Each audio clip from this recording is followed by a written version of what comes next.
Now, when you're cutting corn off the cob, a good solution so that you're not chasing it all over your countertop is to put a small bowl upside down, invert it inside a larger bowl, and then use the little bowl as a stand, and the larger bowl will collect all of the kernels and milky, delicious, sweet liquid from the cob as you scrape it down.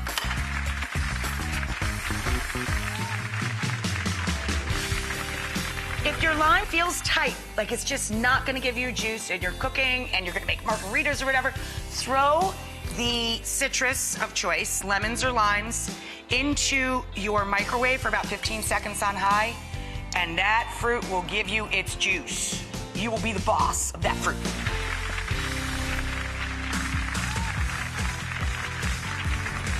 When you bring home basil from the grocery store, it's a lot like tomatoes. It hates the cold. Never, ever, ever put basil in the fridge. So treat it like flowers. Cut the bottoms, put it in fresh water, keep a large plastic fruit storage bag over the top, and it's like a little greenhouse. It'll keep the basil perfect until you're done using it.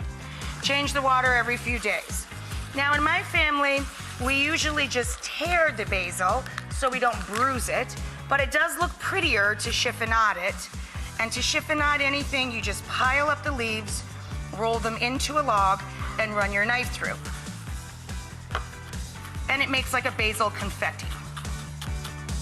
It's a party.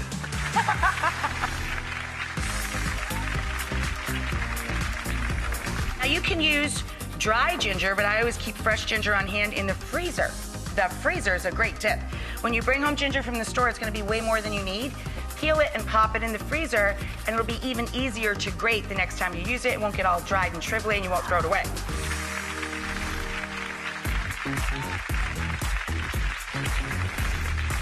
If you want a milder dish, take out all the seeds and ribs and buy a smaller pepper.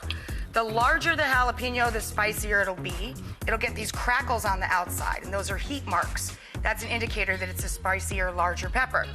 Also, when you gut a pepper, a chili pepper of any kind, when you take out the seeds and the ribs, you're dialing back the heat level of that pepper a lot. So if you like things extra spicy, slice whole jalapenos with the ribs and the seeds. If you want things less spicy, buy smaller peppers and clean out the ribs and seeds first.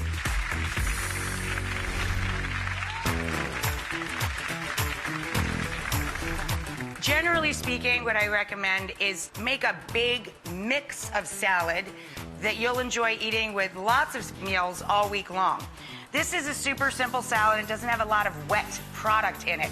If you're gonna eat tomatoes or even cucumbers, I would add those fresh. But you can mix your greens at the beginning of the week and just dress what you use, then you won't throw away salad every night of the week.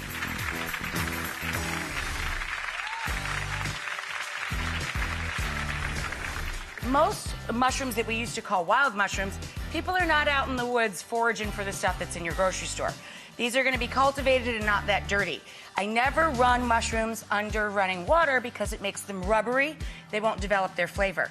You get a damp towel or a damp kitchen cloth and just wipe them down. That's all you need to do. Thinly slice them. When cooking mushrooms, the most important part of this, when you're cooking fresh mushrooms, is to do this.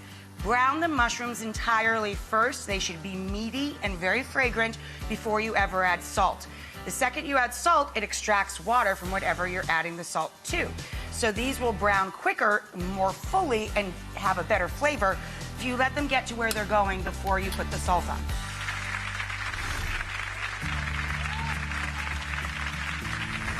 Some people cut it lengthwise, but a spaghetti squash, if you want longer pieces of the squash that look like spaghetti, you should actually cut it across because that's the way the squash grows. So when you go to scrape this with a fork later, you'll see when it's done, if you just keep turning it like this, you'll get longer pieces if you cut it across as opposed to horizontal.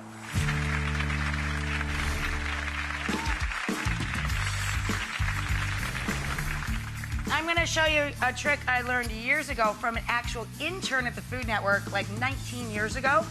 Anytime you're cooking with cherry tomatoes, this really is brilliant. Take a couple of the deli container lids. You fill it with cherry tomatoes, put the lid on top, take a nice sharp knife and cut across, and it halves all of the tomatoes at the same time.